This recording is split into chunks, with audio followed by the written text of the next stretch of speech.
Hey, one and all, it's your pal Drew Dracy, longtime comic book industry veteran, and big time fanboy all his life, I'd say. Yeah, as far as I can remember. You know what's weird? You ever have something when you're a kid and you can remember there's one sort of thing that makes you aware? Like, I don't have any recollection of anything before I got comic books, like 6, 7 years old. It just before then, who knows? Maybe then some hobbies grab people a certain way, and comics is one of the best hobbies of all. Uh, and it's distinctly American. I mean, Japanese certainly kick ass with the anime and stuff, no doubt. But yeah, I mean, with jazz, comics were the biggest entertainment source of the world. The world. Anyway, first of all, second issue, real quick. There was the X-Men. That's all it was, the X-Men. Then they changed their name to Uncanny X-Men for whatever reason. But then, this is the very first spin-off issue of X-Men. It was X-Men, and there was New Mutants. And then much later, there would be X-Factor and some other stuff like that. But just imagine a time where there's X-Men and then there's a spin-off with some great characters created by Chris Claremont and Bob McLeod. I always pronounce it McLeod because that's how phonetically it looks. And they co-created all these great characters in a Marvel graphic novel, which I really recommend. I think it's number 4, and you probably get really reasonable. And Bob proved that he's not only a great inker, he makes everything look great, but he is a full-on penciler. And now Mike Gustovich is helping out on this issue, but you could see a lot of the McLeod shading. He might have gone like super detailed.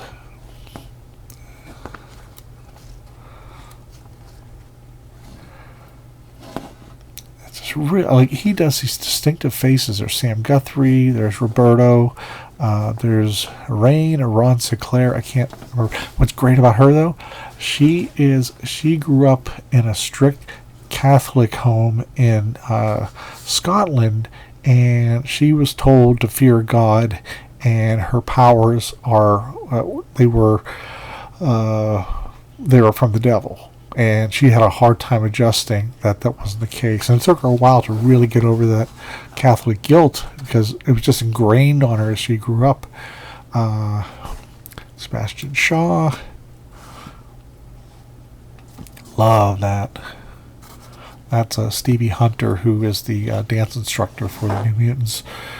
Those are good. Hey, what kind of cheap shit, stupid ads. It's like... the comics are exciting. Why they just really didn't put much energy into the ads. And what's cool is they were very multicultural. You had Sam Guthrie, who was like in West Virginia. You had Rain Sinclair from Scotland. You had Roberto from South America. You had Jean, it's X apostrophe AIN, from Vietnam, I think. Now get this. This is the first time the Sentinels have been redesigned. I mean, you've seen them before, and they don't quite look like this, but you know what? I totally dig it. I wish they had stuck with it, but they did not, unfortunately. I don't know why.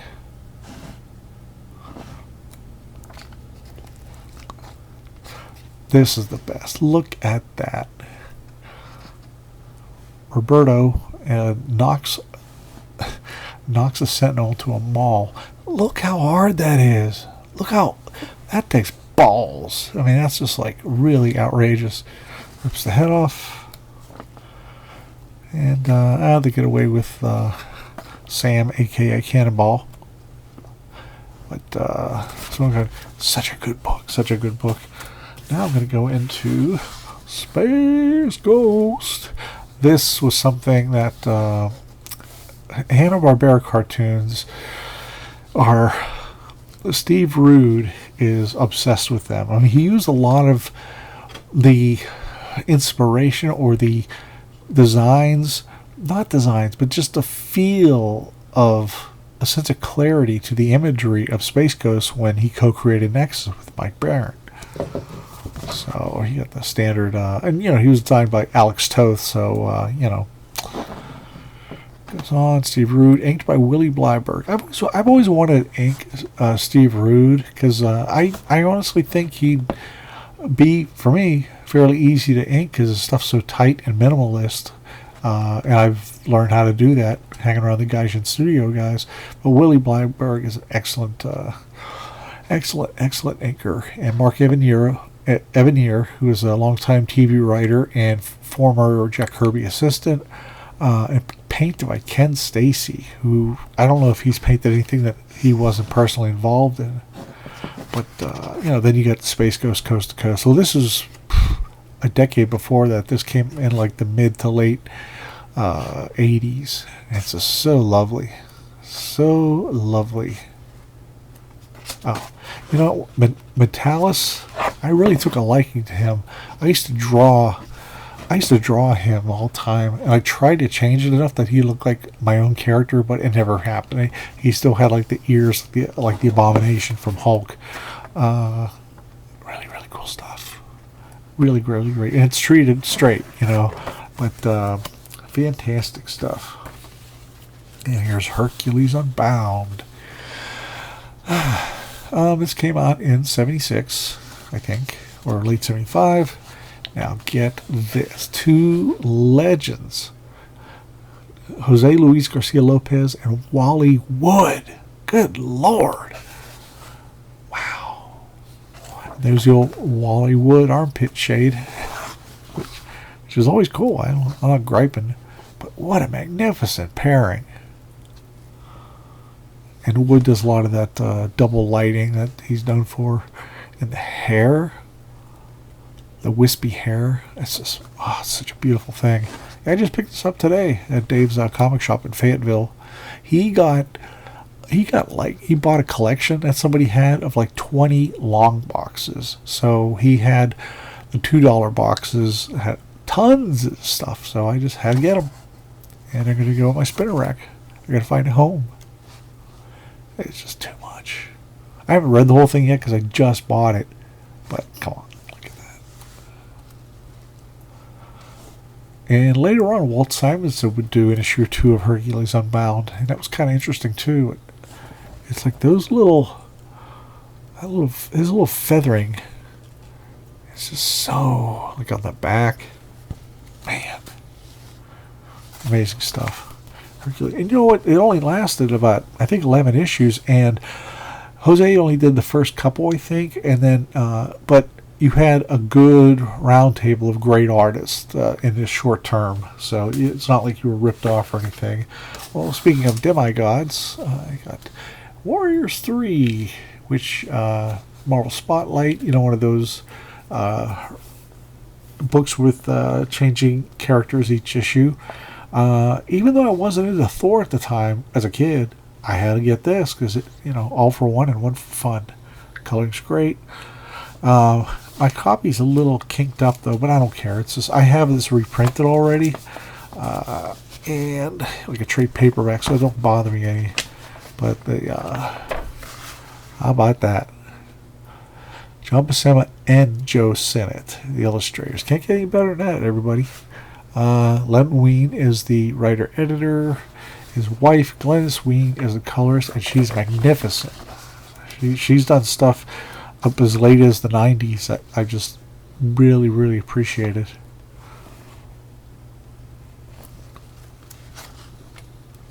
So they just go out and get all kinds of trouble. Not quite trouble. There's a woman who wants to jump off a building, and Fandral, who is a thinly veiled Douglas Fairbanks, climbs up to rescue her. Thou canst not know that, lest thou dost ask, fair lady. You don't understand, blessed Arnold. La la la la. And he helps her off. But she slips. Ta-da! Lands on good old Volstagg. A human, what do you call, beanbag. Although a lot of times they, not in this book, but a lot of long time, they did a lot of fat jokes at Volstag's expense. And it was only when Walt Simonson came along that Volstagg was given a sense of nobility, and so they didn't just treat him like the goofy fat guy. 'Cause that's just ridiculous. I mean, if he's hanging out with the other warriors, he got to be good too, Yeah, see, he's playing for gag there. There's the drunk guy, the patented drunk guy you have to have.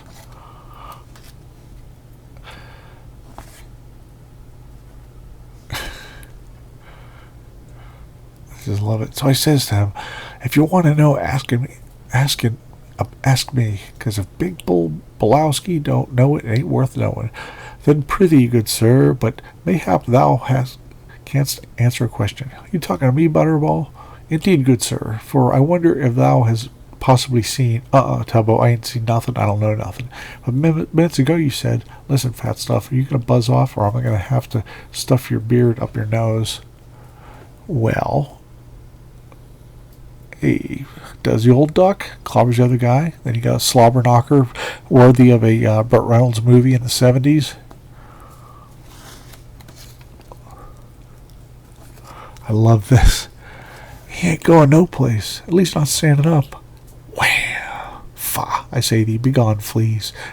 That's excellent. There you go. Although he hasn't said, like, I'm quit drinking from now on. Okay, well, they get back together. Everything's happy. Throws a bag to the cab driver, and it's gold. Real gold. But through a taxi. I say the taxi.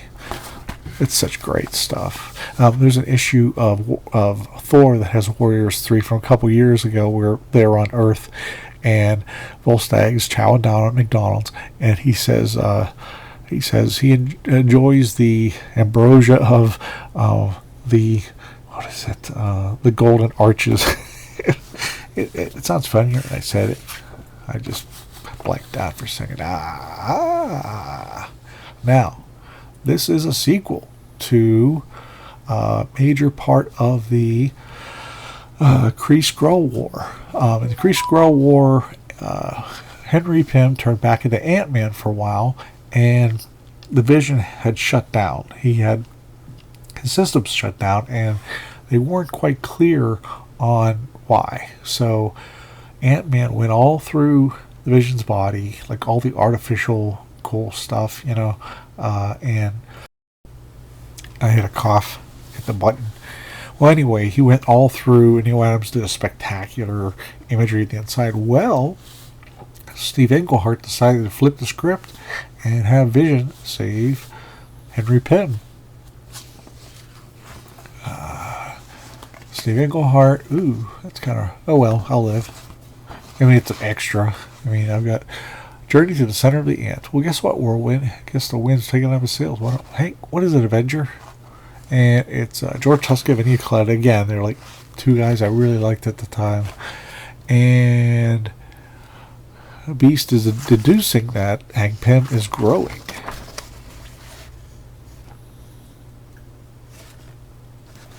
What can you do? So he goes to the Brand Corporation where he used to work, and he sneaks by. He goes, the old break into the Brand Corp routine. I was never good at that routine. That happened a lot in Amazing Adventures once he turned into the beach at the time. This is fun. I've got the serum. Look out, man, there's a beast crossing. And back from the honeymoon, Vision and Scarlet Witch show up. And Scarlet Witch tries to stop the growing of Henry Pym. Doesn't really work. So, listen, you loonies, I've got a patient under my care and she's not to be disturbed, period. But doctor, don't you understand English? A woman is critical. We're trying to save her husband's life. I'm not trying to hurt her in the process. Then Dr. Don Blake shows up. He's like the only doctor in New York City who could save the day. But Beast does his thing. Let's see if there's any famous people in here. Nope.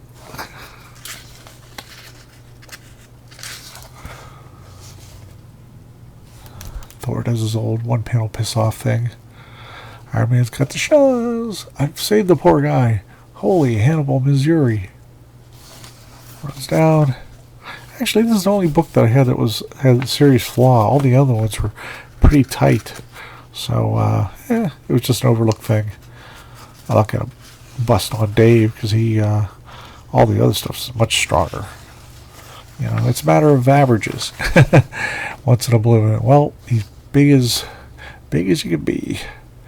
And the Vision used this solution. Got to get into his bloodstream fast. Drinking it wouldn't help right away, so it has to be injected. So he pours it into his cape, the Vision does, and he turns intangible and climbs on in. And he has a somewhat similar experience with all the stuff going on there. It's not as spectacular as the Adams did it, but it's serviceable. It makes sense. See, the serum became intangible because it was wrapped in Vision's cloak as he was intangible. So we're all good. And then Thor cheers. Returns Captain America, Squadron Supreme, and a brand new artist, which would be George Perez, one of the greatest artists on the Avengers ever. Anyway, I didn't have this issue. I had the issue before and I had the issue after, I think. And my cousin had this. I was so covetous of it. I wanted it so bad. But he let me read it a couple times. Anyway, joy of comics. Talk to y'all later.